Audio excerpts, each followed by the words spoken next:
support is now their top laner and their shot caller, because their 2 shot callers were 2 of the members who were under the age of 17. So this Noble Truth team is a team that's going to try to throw a lot of curveballs at NME Esports and try to throw them off their game. They feel that that's their way to victory, is just whip out something that they've never seen before on the other team. And I'm pretty sure they don't even know what they're going to do. Yeah, I mean, it's one of those things where your enemy can't know what you're planning when you don't know what you're planning either. But NME has been trying. They really have been doing as much research as they can on this team, but they've straight up said, we give up. We're going to just outplay them best we can, and they're going to come out the gates with a Fizz ban. Rengar also banned away on the side of Noble Truth as we start this pick and ban phase off. Yeah, and NME Esports is a team that came in ranked number 2 overall in terms of seeding. But a big thing about them is this is a team that was formed about a month and a half ago, with a lot of all-star players, and a lot of their lineup is 4 very aggressive players who just keep coming at you over and over and over and over again. They don't stop fighting you. And then Wolf's Claw, their mid laner, is the exception to that. He's a very good Xerath player. He loved the Nidalee back when it was the AP poke, and now he loves things like Jace. So he's really into that wave clear, whereas the rest of his team is like, just go, just flip the switch and get at that team and start fights. I think it's kind of like, you're familiar with that from the LPL. Oh, yeah, it does definitely. They had a phrase they called a typical Chinese aggression, and this is the team that kind of fits that bill. As you mentioned, Wolf's Claw is kind of a little bit different, but they've been kind of training him. They want him to flash in rather than out. Yeah, they've been kind of cracking the whip on him. He does have that pocket Vel'Koz, and I don't know how great that is to flash in with, but, you know, we'll see what he does. You know, maybe if they line it up just right, and then all of a sudden you're disintegrating the life forms, you know, we'll see how it goes. But we could see the Vel'Koz pick. They don't want to necessarily reveal too much in this round, especially as favorites. We might see some really unorthodox stuff. Yeah, and a little funny thing about the Wolf's Claw, he used to be on Area of Effect with Elements, and he never got to play Vel'Koz, because every time they had the opportunity to get it, Elements is like, swap it down to me, man. I want to support Vel'Koz. He's like, come on, I want to play that. The Trundle was the one that I remember, though, always from Elements. That was pretty crazy stuff, too. But yeah, he never really got to shine the way he wanted to. Ziggs was a big pick for him, but not by choice. He always had to kind of do that to fit his team style. Yeah, he liked the wave clear as well, though. That does suit his style a little bit. His team kind of forced him into that Ziggs pick, but now he's going to have a lot more options for that wave clear. Speaking of kind of forming in with the team, CatGod, you know, he's played a number of roles as well. Previously mid laner, he was jungle for a little while. They've had him go top, and he said he doesn't like playing it in solo queue, but he's okay with it for the team because it works a lot better for the comms. Yeah, he wanted to be mid or pretty much anything else. Like, top lane is his least favorite role, but they needed him to do it, and he is actually the captain of the team, and that's why they're the Caxton 5. Ah, it's Motown, and it fits. They have a lot of stars on this team, though. You mentioned, too, Otter is a really fantastic laner. He fits into the team fights especially well. He handpicked his support. Body Drop, he said, that's the guy I want, and they have an incredible synergy. You can see why. Yeah, and Body Drop is somebody that I actually recognize for his Thresh play back in the day. It's pretty much on par with where Sheep is in his Thresh play. Like, they both play this champion, and they are known for it. And then Body Drop, he's not as potent on many other supports. I know his Nami is his backup, but that's not what he's going to get today because it's taken away by Noble Truth immediately. Yeah, and speaking of Noble Truth, too, they have a lot of, like you said, swap around, too. We actually had, like, Razorluck maybe going into the mid lane, but we didn't know what he would be playing. He's playing jungle this game. Again, they don't even know, an enemy doesn't really even know who's playing what. I mean, it's almost impossible to research this team, and that's the edge that they have going for them, so we'll see if they can make that happen. Yeah, I don't even know if they know who's playing, because when I talked to them, they gave me their lineup, and this isn't the lineup that we're seeing loaded in here today. Yeah. Razorluck was going to play mid lane. He's actually an AD carry by trade. If you look at his history, he's got like hundreds of games of Lucian, Caitlyn, and then Vayne, and those are his top 3. Jungle Lucian, man. Oh, no. No, the Kha'Zix is going to go mid, I swear. The Kha'Zix, though, and he's going to play jungle, which is a role that you haven't seen him play in solo queue. He was on the roster as the mid laner for a bit, and now he's just swapped over to jungle. And it's really crazy, and I don't actually see Leonard on any of these things that I have in front of me, but he is the true wild card. And speaking of wild cards, we have a Draven lock-in right off the bat as well. And that's going to be a pretty interesting lane up against the Sivir. It's kind of an all-or-nothing sort of thing. Yeah, it's really a champion that you have to get Snowbally on, and they're actually going to pick that into the Sivir. It does really well against Sivir. Sivir can't really spell shield too many of his abilities because he's very auto-attack based in terms of trading. So that's a really good pick up there as a counter pick. Yeah, absolutely. On the other hand, too, there's the Braum for support, and that should be mediating a little bit of the fact that Draven's going to be dishing out a lot of early damage to his Unbreakable. Comes in handy there as well. Gets in front. You don't want to be feeling the Winter's Bite in lane. Yeah, the Winter's Bite and concussive blows to follow it up. Sivir has really good follow-up on these types of things, especially with the minor buffs and tweaks to her with the Boomerang Blade range, and also that doesn't interrupt auto attacks. Oh, that too, yeah. And we heard we were going to see something Yep. a little bit different, and it does get locked in. That's going to be Poppy. The real question, I doubt it's going to go mid. We might see that top. No, the real question is it going to be Scarlet Hammer or not? Because last time we saw Poppy, it is the best skin. with Vizichachi, it was the Scarlet Hammer Poppy, and that Poppy did extremely well. And it's up against a Maokai, too. It's not going to have, when we saw it previously, it was against a Mundo. Maokai has a little more bully potential and wave clear at the start of the game, so we're going to have to see how that Poppy ends up going, and also at the same time, it's very susceptible to lane swaps. True that, but there's definite advantages of this for team fights. If you look across the board, the way that Noble Truth's going to want to try and play this one out. I mean, when she pops her ult on, there's only one target that can take her down. If you pick somebody that does no damage, you take maybe Braum, maybe Maokai, you're going to have a really, really nice window to be able to deal some damage to the enemy team that they just literally can't do anything about. Yeah, Sivir, though, can kind of kite that back with the ultimate and has the spell shield, so she'll be able to soak a little bit of the damage, but at the same time, I think the primary target there would probably be the Xerath that he dives the back line for. Yeah, that's true. And if you're getting in Xerath's face, he's not exactly very comfortable on that. We've always seen this kind of snipe compositions being built. You see what enemies getting at it. They kind of want to chase, but at the same time, they have some options to be able to get backline damage. This has been one of Wolf's signature champions for a while, and they're allowing him to play it. Yeah, DeWolf's Claw has just a very large champion pool with multiple ranged champions that are all mages for the most part that have poke, and it's right up his alley. You know, the Jace is something that got banned away from him, so he wasn't able to pick that up. So this is kind of his fallback in these situations. Certainly seems to work pretty well from them, so we see the full roster lined up here. Last pick, Orianna. Pretty much no surprises there. That's kind of your fallback safe choice for the mid anyways.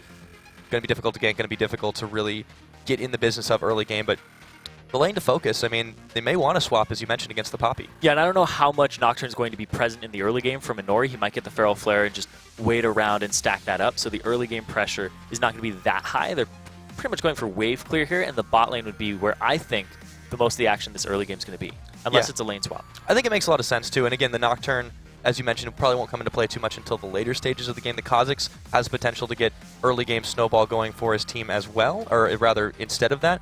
And he could focus that bot to try to give an easier time to Nocturnal, but we'll have to see where he chooses to go. That's going to be the real key to this game for Noble Truth. Yeah, what I really love about this NME Esports lineup is that they picked to their personalities for the most part. The Wolf's Claw, we talked about how he likes to poke. He picked a pokey champion. Then the other four members, I said they're the go team. It's a Maokai, Nocturne, Braum, and a Sivir who's just going to help everybody else. If you have an AD carry that wants to get into a fight and go, Sivir's pretty much the AD carry for you. Yeah. So all of these guys across the board just picked to their personalities and playstyle, and I love that coming into this game. And I mean, not holding anything back, but we want to know what you guys have to say. You can go ahead and hit us up on at LOL Esports using the hashtag LCS expansion. Let us know your predictions and prophecies for this game or any other ones going forward, but we're going to get loaded onto Summoners in just a minute. I cannot wait. This is going to be a stellar game. Yeah, I'm really excited for this game, especially since it's pretty much a big underdog story here. Like, Noble Truth are coming into this with everything against them. 3 of their normal roster members are ineligible to play, so they brought in 3 other people. This is a team that has played roster musical chairs, and they're trying to find something that works and throwing some curveballs. So we'll see some crazy stuff here today. So if you guys like crazy League of Legends, don't go anywhere, because oh my god. Yeah, well, anytime there's a Poppy locked in, like I said, I'm praying for the Scarlet Hammer here, but we'll see what happens. That's going to be a really interesting lane I'll keep my eye on especially. But yeah, that's going to be incredible. Oh, man. And the biggest thing here, the key to victory for Noble is that they're unscouted, right? We talked about that. And they kind of fear enemies' laning phase. So they want to get out of the laning phase as soon as possible. And when I hear that from a team, I think, all right, as soon as we hit level 6, we're going places. We're just abandoning ship, and we're going to go fight you in random places. We're going to go into your jungle as 4 people, and you're going to be like, why is he at my red? Well, what's going on? I'm really excited to see what happens in this game. Yeah, this one should be pretty awesome. And, of course, the current lineup, Noble Truth. Yeah, Tauntington's that top laner, and, well, he's following in the footsteps of Vizichachi here. We'll see if he can pull off the same success. He's the guy that I was actually talking to beforehand. He was the support of the team and swapped up to top, and he's like, we're just going to do something absolutely crazy this game. So, taking the Poppy, and it looks like he's making his trek down towards bottom lane. Yep, they are going to do a line of scrimmage startup, though, all else things considered. But you look at the mid, too. We talked about how they might surprise people. They surprised even us. We didn't even know Leonard was going to be playing. Yeah, I didn't know he was going to be playing. I thought Razelock was going to be in the mid, and then Logical Dan. Supposed to be the jungler. Supposed to be the jungler, yes. Yeah, they keep everyone guessing, even us. I don't even know if they knew that he was going to play. Maybe just they kept got, themselves like, guessing. Hey, Logical Dan sitting there eating breakfast, like, you're out of the team for a second, and we're going to bring in Razelock and then Leonard. The name Team Confusion is currently up for grabs. Oh, yeah, there's Team Confusion 2.0. Yep. That's basically what these guys are here. So you see Cax making some moves in the top side jungle, trying to get a little bit of warding out early, but they don't see anyone there, wondering where that Poppy is. And Tonington, opted to go for the bot side too, and he's just waiting, patient Poppy in the brush. Yeah, I'm not 100% sure. Actually, you know what? I'll make some guesses here. The reason he's in the bottom lane is because, like I said, it's kind of one of those matchups where they want to do something completely unexpected. So why don't you send your Poppy to bot lane, have him chill there for a bit. Maybe he'll sit in that bush. Maybe they don't check it, and then they send the 2 people down bottom, and it's a 3-man gank. Yeah. Because they're starting on this side. And that's where the AD carries are. They're situated over there. Could be. So this game will get underway. The lane's going to be normal. And, of course, we are going to see both the red sides of the jungle going to be taken up here. And it's not really seen out by Noble Truth. But, yeah, they don't send enough so people. They think it's a lane swap, but there it's not. There we go. Boom. Right onto Otter as they start this one off. And all of a sudden they realize the mistake. He's having to flash away. This is going to be a quick first blood unless he can get away. Exhaust is down. Heal's already burnt. The flash my God. And it's going to go over to Nocturnal. Noble Truth picking up the kill. I hope you like quesadillas because this is going to be a lot of cheese coming out here. That was awesome. That was a great strategy. I hate to use the word cheese, but that was ridiculous. They made Otter, he's a really good player. They made him think it was a lane swap, and in a typical lane swap, you want to push up. You want to zone the person. So Otter was doing the appropriate thing in that situation, but they punished him for him being very intelligent and knowing that he was going to do that. Yeah, absolutely unexpected. And then he immediately teleports up to the top to deal with Cat God, loses almost nothing for it. Noble Truth with a brilliant start to this, and just tilt them maybe. Yeah, but they do lose their red buff because in the meantime, Inori was taking the red buff of Razor. Or Razelock. Yeah, that is one thing they did give up that's very true, but they pulled off quite a bit of little extra gold to start the game off in exchange for it. Now you do see Tonington going for the fast start. We didn't really touch upon it. Of course, it's going to be kind of happy slaps up in the top lane for a little while, so we'll talk about that later on. I think these junglers, you said that Inori's not going to be really making much lane presence early on. I think that kind of puts some pressure on him to do that now. At this point, I think he's just going to go for the Feral Flare and farm up. Like, I really think that's what Inori is going to do in this situation.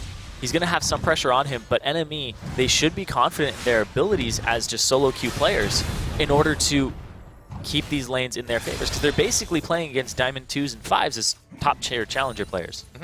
Well, and they know they have that little edge going for them, and they'll just have to rely on the fact that they can outplay as the game goes on. So we'll see if that starts trending that way after this big first game play for Noble Truth. They are pushing Body Drop and Otter back a little bit, but he's able to Unbreakable up a good chunk of that damage, but those axes are still spinning, and Nocturnal is zoning Otter away. Yeah, it cost him a lot of CS when he died and just missed that first wave, missed these power spikes that Draven is going to have over him. Draven is one of the scariest AD carries to be behind in the early game because he's just going to run at you with those levels. Yeah, it's pretty terrifying. Now, Inori actually shows some face in the mid and takes a command attack there. Pretty low, but he's got the double buffs. Has to be careful not to give those up. You see Razelock moving around as well, and what the jungler's kind of hanging out towards mid, but not doing much else. Cax is going to trade a little bit of damage with Tonington, but he's a tree. He'll get over it. No need to get sappy. Well, he might just leave. Well, our producers are like, ah! But Tish, now you see Leonard in a little bit of trouble here, even though he's in safe tower range. Has to be careful again. Xerath, he doesn't need to dive you. He can snipe you from afar. You see just a little bit more damage. That Wolf is able to just bully him out from a distance. Razelock actually having to defend this. Pretty much bullying out 2 people simultaneously. Body drop. Oh, Nocturnal still kiting away. He gets the stand aside too, and yeah, Body Drop really not looking as tanky as he could, only sitting currently on the Relic Shield. Rellara's doing a really good job at poking aggressively too, and it's not the easiest thing to do with Nami. No, not at all, and especially against a Braum, who if you misposition once and eat the Winter's Bite, you're going to get slowed, and then the Sivir can follow it very easily, as he just uses his Unbreakable towards the Draven, and just soaks all of that damage for the Sivir. So Otter would be in a great situation there. Yeah, absolutely. So it looks really good on paper, but right now it's not playing out exactly quite that way. You have the CS about to even out, so Nocturnal definitely focusing a little bit more on the harassment. Ooh, double nice bubble. double bubble, though, for Relara, and immediately the Unbreakable Body Drop just does not want anyone to get near Otter. He's doing an excellent job of protecting, but he's taking some abuse in the process. Doing a really good job of juggling these. His inspiration keeps going up, or admiration, there you go. He gets inspiration from it, too. Cat God, yeah, patient tree is patient. Gotta be, It's a wet noodle fight in the top. if they can't see me. They can't see me if I don't move. They're just going back and forth. They still have their potions in the top lane, so they're very, very safe. Not much is going to happen up there for a while, and it is going to be the Razor coming out here for, or I guess the Madreds, for Inori. So he's going to be able to just stack up his Feral Flare as soon as possible, and that's the route that he's going to be going. So he's looking for a more farm-oriented route. He's saying, you know what, we're fine.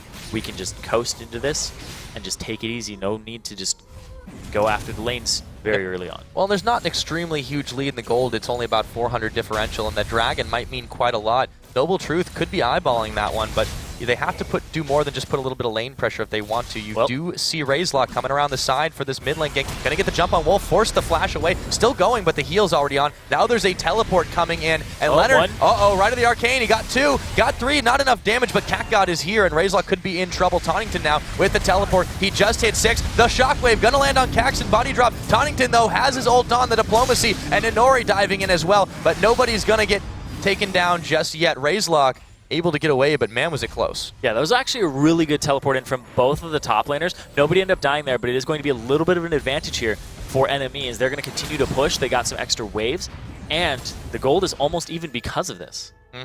There's definitely a little bit more pressure that they've been able to put up, and Noble Truth doing a more or less decent response to that one to try and answer back all the way. And, you know, Leonard had a pretty good shockwave. It's just earlier on in the game, you can't get those massive money ones that'll take them down. Yeah, the shockwave scaling is extremely important, and then when you start this game with very, very little AP and the base damage on it is a huge factor, so you have to wait until later in the game. At this point, it's pretty much a disruption tool. Yeah. Now, Nocturnal has a slight item advantage here. He's gone ahead and picked up his BF sword to Otter's pickaxe, so he will have that extra damage, not to mention what he gets off of his spinning axes. So it's going to be a rough time for Otter in general. You mentioned the Sivir matchup is not necessarily lane favorable, but Body Drop is there to compensate for that. So far, they're playing it out as best they can, but you know, Nocturnal's getting those little edges where he can. Yeah, it was that first blood that helped him out a whole bunch. He hasn't cashed in just yet on his admiration, but the fact that he got that first blood with the help of the shot calling and Tonington was really incredible and threw them for a loop, because NME, they'd be ahead at this point.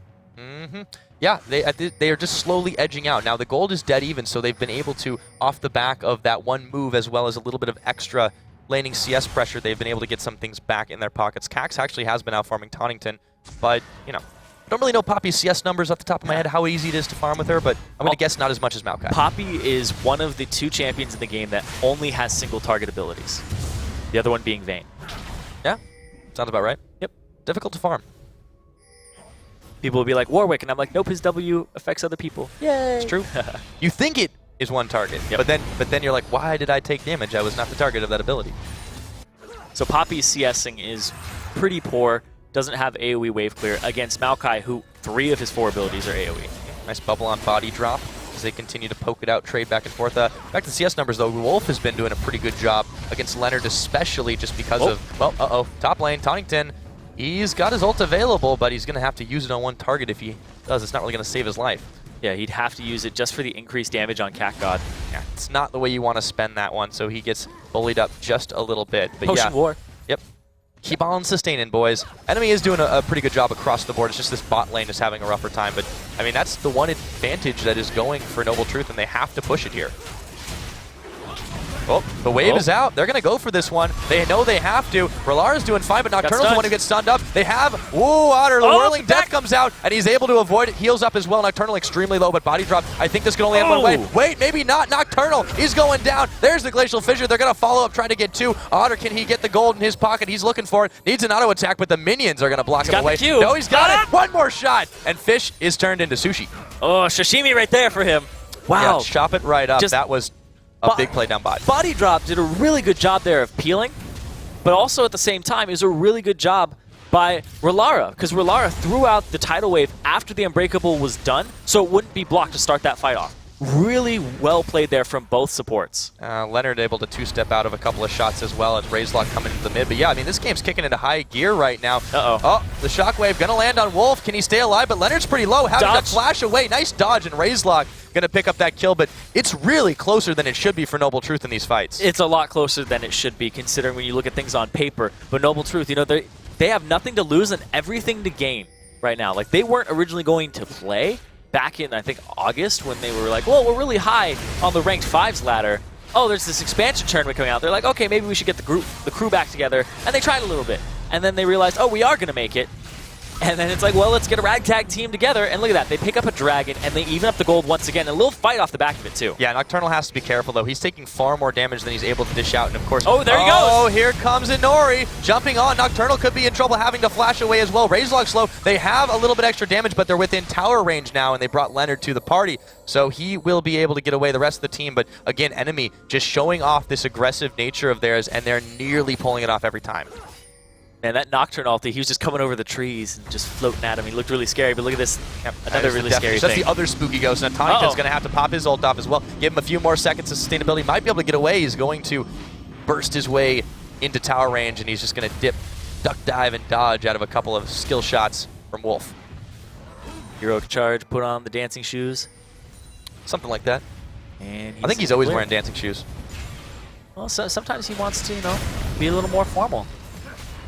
Well, sometimes you need the tap. This tower might go down pretty quickly here. They are able to poke it just enough. One more shot should do it. Wolf's going to float over with a stiff breeze. So that is one turret. First one of the game going over to NME in the mid side. Meanwhile, Nocturnal will continue to poke down this wave in the bot, but they are bringing Otter and Body Drop back. This bottom lane has pretty much been equalized. Also, the fact that Draven got killed is going to slice his adoration. I keep doing that. I'm like, inspiration, adoration in half. You have inspiration for your adoration. I know. Yeah, that's a real big problem. It's so frustrating as a Draven player to get a high number of stacks only to have that reduced by half when you are taken down right before you're about to get a kill. I mean, that's a huge amount of gold that just completely gone. Makes you a little greedy for the kill, too. He almost had it with his whirling death before. Very true. Yeah, he's getting pretty body close. drop. It was just body drop. That is a really, really good story there that Otter, they're looking for supports. You talked about it earlier, where Body Drop is the hand-picked support of Otter. He's like, I want this guy.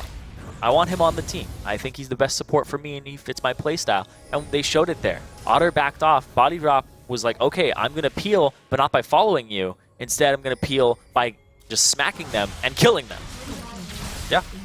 They really have been showing off that synergy that they have as a team. Yes, they might go incredibly, almost mindlessly seeming aggressive as a team together, but those two in particular have a phenomenal synergy. The whole team knows when to go in, and really, they've been showing it off despite not having a massive lead here. They had a bit of a deficit to start the game. They completely brushed it off. I mean, some teams, lesser teams, would tilt off of that. They would mentally start bending a little bit in one direction and just not playing it out as smart in the early game, and that's one way to beat some of those teams, but it doesn't work on enemy. And look at that, Inori getting another buff stolen away from the enemy, working towards that Pharaoh Flare from the Brittle's Lantern. It's stolen away from the Noble Truth? Yep. There we go. So, they're going to go for this one, and they get a couple of stacks of concussive blows, and they have to get the ult on Otter. He's exhausted here. Relara is going to send the wave the wrong way. The bubble, it's going to get spell shielded up, and they have the Glacial Fissure on. Oh. That should be a pick, and it's Otter going to be able to take down Relara. The Whirling Death going to come back. Otter staying alive, just barely, and meanwhile, there's a bit of a trade going on in this mid-side. Wolf, the shockwave coming in. Leonard able to dish more damage than he's taking. The blue one's going to help. But yeah, it's a 2v1 all of a sudden. Leonard has to realize his days are numbered here. There's the heal out. Leonard, he's going down. That's Wolf getting the kill credit. Meanwhile, Razorlock, he falls before he can take down Otter. Nocturnal was not quite close enough. Nocturnal very low on the HP bar too, and Body Drop very healthy. Otter and Body Drop are doing a fantastic job in this bot lane. They're basically staggering a 2v3. And Inori, he went towards that mid lane, and Wolf, he actually had his flash up the entire time, and he didn't flash the shockwave. He was completely confident that Inori was going to back him up in time. Yeah, and the vision control here has enabled enemy to really take these plays like they just took down that mid tower without really any repercussions. They spotted Tonington out immediately. There was no one there to back him up. Now CatGod teleporting into the bot. Nocturnal, he's on the wrong side. He's just going to go down to Body Drop. They didn't even need Cax for that. Nope. Body Drop, you know, death is the greatest CC, and he's peeling for his team. Mm-hmm. Sometimes Shield becomes Smashing Door. Oh, 2, 0, and 3 for Body Drop. He's living up to his name right now. Absolutely, and everyone across the board is doing at least reasonably well here. They're going to combo up. The Tree and the Mustache Man are going to be taking down this tower very slowly, I might add, but they're going to get some help from Otter in just a second, and that is going to take the turret score 4-0. Enemy Esports rocking and rolling through this early game. It's like a cartoon I would have watched as a kid, The Tree and the Mustache Man. Still time. I know. I think Riot might own the rights to that, though. Maybe, we'll have to see. But anyway, they're going to continue to push this out. They have a lot of wave clear here on this composition.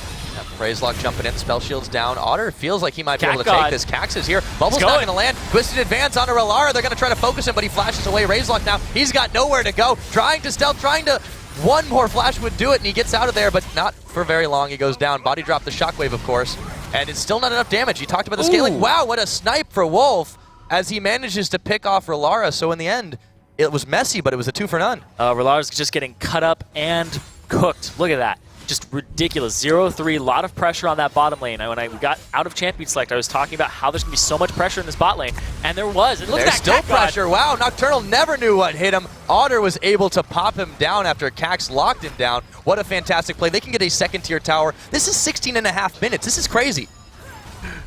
And they're going to continue to push this tier 2 turret down, drag this up in 20 seconds, and they're going to be able to establish vision control of this side of the map. And it's really, really big for this team, but they have to back or else they're going to sacrifice it to Noble Truth.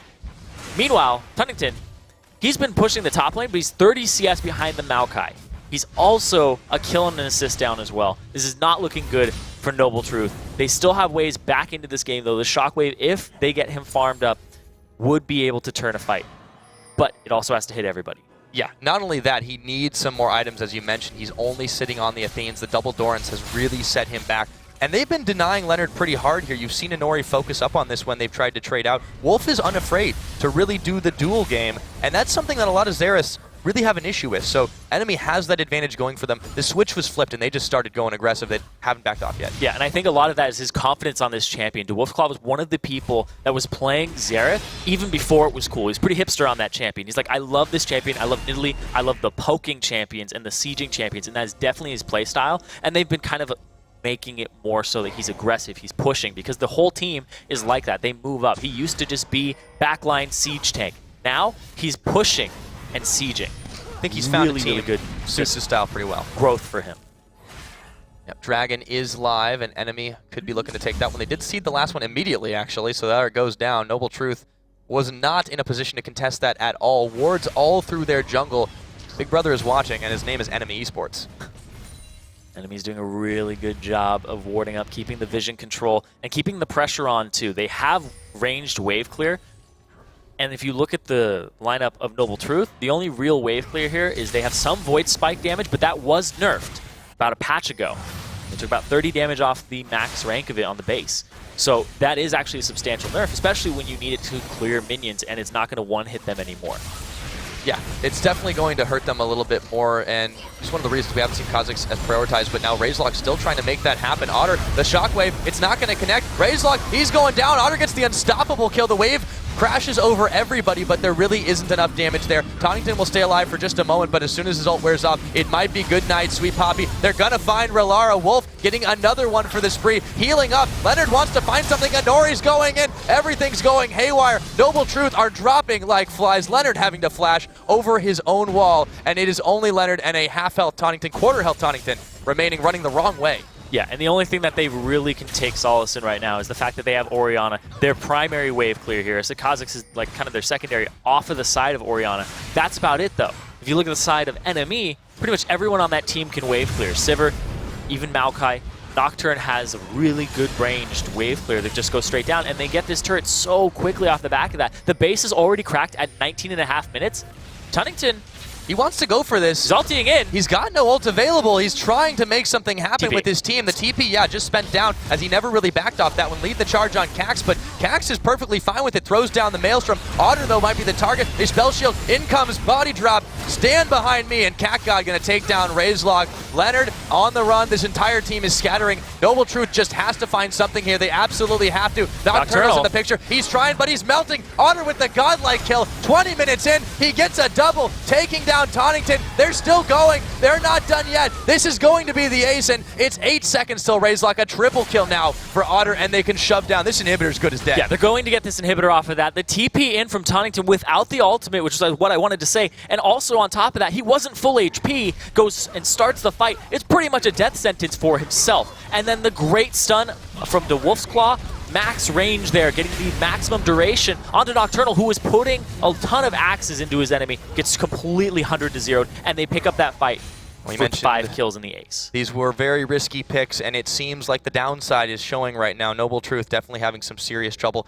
I don't think we've seen a deficit this big in a long time. 12,000 gold at 21 minutes in. One inhibitor down the middle, and NME just not even slowing up. Yeah, and here's the thing too, is when it's this early on in the game and you crack an inhibitor, you don't have the combat stats on Noble Truth's side to deal with these super minions fast enough. You cannot let them stack up to a 2 super minion wave, because then they buff each other and you have an even harder time clearing them out, which leaves NME to do whatever they want. They can 4-1 split push right now with the Maokai TP. They are in a great situation to just continue to close this game out. Yeah, they can take it however they want it, fast or slow. But you see Noble Truth trying to establish a little bit of vision control clearing, using ults just to clear some waves at this point. They might be able to grab a little bit of gold back when the dragon does come up, but that's not quite there yet. They didn't have the timer at all. He's using it to check Baron so that he could make sure that NME wasn't doing it, because they have multiple pink wards littered all throughout that side. The vision control has been in their favor all game long. This is a team that, despite being formed about a month and a half ago, is made up of really, really good players from the Challenger ladder. And they know each other. And Otter, like we said, he's with a very comfortable support, and the entire team is kind of just meshed together, and the vision control kind of speaks for that too. Not to mention the structure they've established too. NME has really built itself a presence. They have a number of analyst coaches on staff doing everything they can to make sure these guys can get the plays out, and it seems to be paying off. Now Tonington in a lot of trouble, gets his ult off anyways, but they do catch them, and it's going to be Razorlock stunned up by Kakot. Otter is going to be able to get the legendary kill once again. They're chasing him all the way back, and the bug got splatted real quick there. They're still going forward. Ralara has almost no health remaining. The Shockwave going to connect 3 members, and here it goes. Tonington, this is his time to shine, or is it? He falls down immediately. Nowhere to go. They're chasing him all through the base, diving. We don't even care about the turrets. Cat God, one more kill, picking up Nocturnal. And Inori just in the middle, going to dive the fountain, and he cancels it last second. Talk about next level trolling. Oh my goodness. That was great. But they're going to continue to push this base down. That was a 4-on-5. Inori wasn't there, and he shows up at the end. They can do it.